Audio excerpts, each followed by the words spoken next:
안녕하세요. 평생학교 시청자 여러분. 저는 취업 문제와 노후 생애 설계 분야의 전문가로 활동하는 커리어 컨설턴트 정도영입니다. 50대 이후 뭘 할까? 오늘은 그 네 번째 시간으로 복지 분야 일자리에 대해서 좀 살펴보도록 하겠습니다. 다른 사람을 돕는 일에 대해서 여러분은 어떻게 생각하시나요? 굉장히 많은 분들이 나이가 들면 자신을 넘어서 이웃, 주변 혹은 다른 사람에게 관심을 갖기 시작합니다. 이럴 때 누군가를 도우면서 돈을 벌 수 있다는 것은 굉장히 좋은 일이죠. 그런데 그런 일들 도대체 어떤 것들이 있을까요? 그 부분에 대해서 오늘 좀 살펴보도록 하겠습니다. 그 첫 번째 일자리는 사회복지사입니다. 아마도 여러분이 남을 돕는 일이라고 했을 때 가장 먼저 떠올릴 일이 이 일자리가 아닐까 싶습니다. 여러분은 기계화와 자본주의 경제가 가져오는 가장 심한 폐단은 어떤 거라고 생각하시나요? 여러 가지가 있을 수 있지만 저는 부익부 빈익빈 현상이 가장 고민이 아닐까 싶습니다. 부자는 점점 더 부자가 되고 가난한 사람들은 점점 더 어려워진다는 것이죠. 결국 이렇게 됐을 때 국가가 할 수 있는 일은 복지 분야의 비용을 늘리는 것이죠. 우리나라는 특히 65세 이상 인구의 40% 가까운 분들이 상대적 빈곤층입니다. 그러다 보니까 나이 들어서도 계속 어려움을 겪을 수밖에 없고요.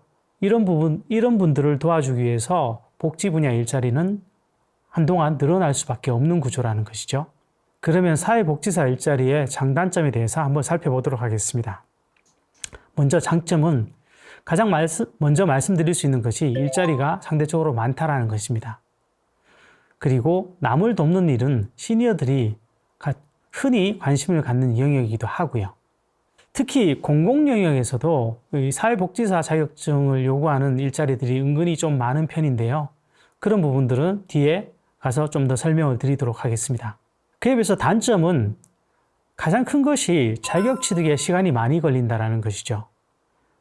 예를 들어 내가 사회복지 분야를 미리 전공했던 사람이라면 모르겠을 때 그게 아니라면 다른 분야에서 전공을 맡은 사람 혹은 내가 고졸자라면 경우에 따라서 고졸은 2년, 그리고 전문대나 대졸자는 전공이 다른 경우 1년 반 정도의 시간이 요구됩니다. 그래서 이쪽 분야에 관심이 있으신 분들은 여유가 된다면 미리 자격증을 따놓으실 것을 저는 권해드립니다. 주로 온라인으로 수강하고 현장 실습을 하는 것이기 때문에 재직 중에라도 이런 부분은 도전이 가능하다는 것이죠. 그 외에 또 다른 단점으로는 일반적으로 급여가 그리 높지는 않다는 겁니다.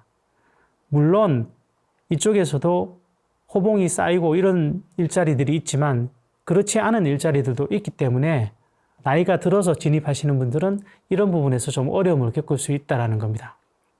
그리고 또 상대적으로 힘든 사람들을 많이 상대해야 되다 보니까 심리적 스트레스가 커질 수 있다는 것 염두에 두셨으면 좋겠습니다. 다음은 입직의 조건인데요. 가장 기본은 사회복지사 자격을 취득하는 것이겠죠. 보통 그런데 사회복지사 자격증에는 운전면허나 컴퓨터 활용 능력에 대한 이야기가 많이 따라 나오는 경우들이 많습니다. 특히 장애인이나 이런 분들을 태우고 이동해야 되는 경우가 많기 때문에 운전면허는 거의 필수에 준한다라고 보셔도 될 것 같고요. 사회복지사 역시 사무 업무를 주로 하시는 분들이기 때문에 컴퓨터 활용 능력 역시 필수가 됩니다. 자격증 취득 방법은 대학이나 전문대학에서 전공하는 가장 일반적인 케이스가 있을 것이고 중장년의 경우는 학점은행제를 통해서 취득하는 경우가 일반적입니다. 이때는 보통 온라인으로 수강을 하고 160시간의 실습 시간을 거치게 됩니다. 다음은 초임 수준에 대해서 좀 알아보도록 하겠습니다. 서울시의 경우 사회복지시설 종사자 인건비 가이드라인이라는 것이 있는데요. 여기에 적용을 받는 곳은 시간이 지나면 호봉이 오르고 대우가 좋아집니다. 단 예외적인 곳들이 몇 군데 있습니다. 어린이집과 노인의료 복지시설, 재가노인 복지시설은 수가제로 운영이 되고 있어서 여기서 예외가 됩니다. 초임은 대개 최저임금선에서 출발을 하게 되는데요. 말씀드렸던 가이드라인에 적용을 받는 곳과 그렇지 않은 곳은 시간이 갈수록 차이가 좀 벌어질 가능성이 높다는 점 기억하셔야 될 것 같습니다. 다음 유의할 점입니다. 아무래도 처음부터 사회복지를 전공하고 그쪽 분야에서 일을 시작한 사람과 중장년이 돼서 자격증을 따고 취득한 사람의 진로는 약간 다른 경우들이 많습니다. 소위 사회복지 영역에서 가장 좋다라고 알려진 복지관 같은 곳은 뒤늦게 자격증을 따고 진입하려는 중장년에게는 사실 어려운 영역이 됩니다. 이런 부분 때문에 급여가 올라가지 않는 부분이 있고, 아까 말씀드렸듯이 가이드라인에 적용을 받지 않는 소규모 시설들, 요양원이나 노인 재가센터 이런 곳들에 취업하는 경우가 많아서 급여 문제에 대한 고민으로 이어지게 되는 경우가 많다라는 것이죠. 다음은 요양보호사입니다. 요양보호사도 굉장히 많은 분들이 관심은 갖고 계시죠. 근데 이 일자리는 특징이 관심을 가지시는 분도 많고 따시는 분도 많은데 정작 일자리 진입은 많지 않은 그런 현상이 벌어지는 곳이기도 합니다. 일자리 전망을 보면 앞에서 사회복지사에 대해서 말씀드렸듯이 대단히 비슷한 상황이 요양보호사의 영역에서도 전개가 됩니다. 사실 생각해보면 요양보호사와 사회복지사는 거의 세트로 묶여서 생각하는 경우들이 꽤 많으시죠. 일단 요양보호사는 단일 자격증으로는 운전면허증 다음으로 구인 공고가 많이 나오는 영역입니다. 한반도 미래인구연구원이 발간한 2024년 인구보고서에 따르면 7년 후인 2031년 한국의 중위연령이 50.3세로 오른다라고 합니다. 이미 자녀가 부모를 책임지기 힘든 시대인데요. 이 영역은 또 AI가 진입하기에도 매우 어려운 영역입니다. 당연히 일자리로서의 가치는 올라갈 가능성이 큽니다. 그러면 요양보호사 일자리의 장단점에 대해서 한번 살펴보도록 하죠. 요양보호사의 장점은 뭐니 해도 일자리가 많다라는 것입니다. 사회복지사보다도 통상 3배 이상 구인 공고가 많이 뜹니다. 2025년에 심지어 우리나라는 초고령화 사회로 들어갑니다. 65세 이상 인구가 인구의 20% 이상을 차지하게 된다는 것이죠.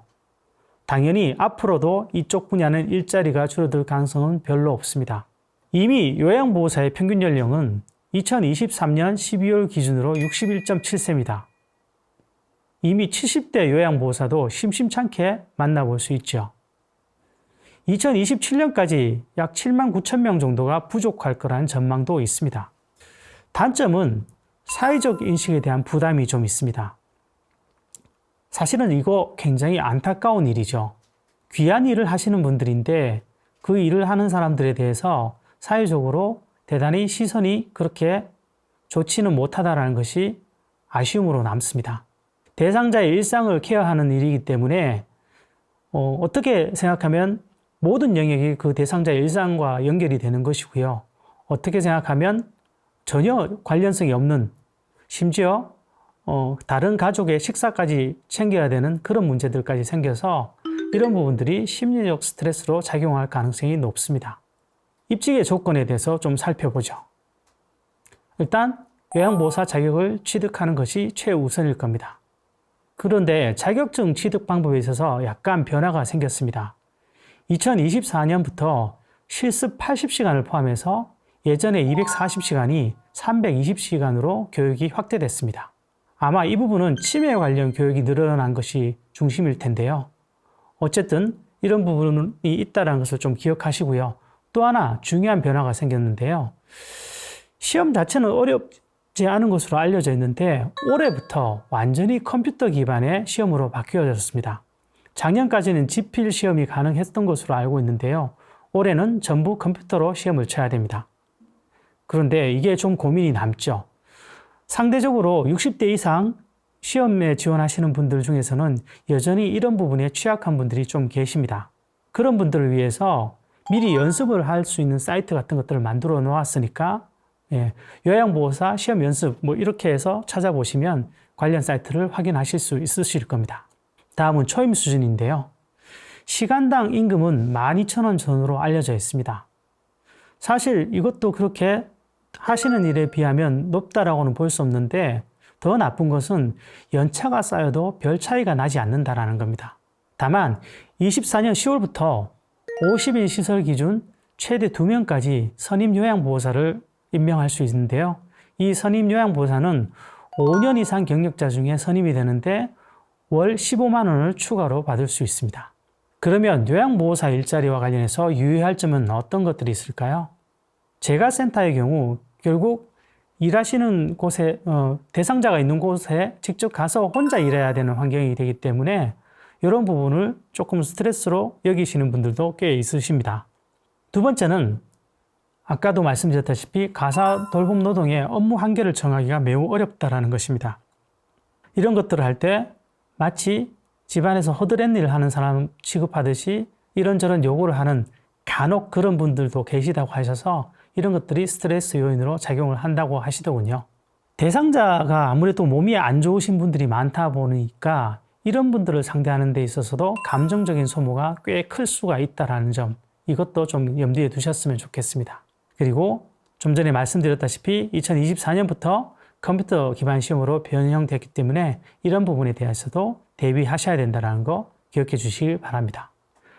복지 관련 일자리, 이거 관련해서 가장 대표적인 일자리들을 몇 가지 말씀을 드렸는데요. 여러분은 어떠신가요? 사실 나물도 없는 일은 그 자체로도 귀한 것이기도 하죠.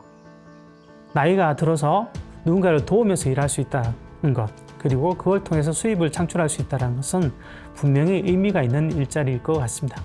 오늘 말씀드린 것 중에 혹시 관심 있는 것이 있다면 한번 잘 살펴보셔서 도전해 보시길 권해드립니다. 그러면 이번 강의는 이것으로 마치도록 하겠습니다. 감사합니다.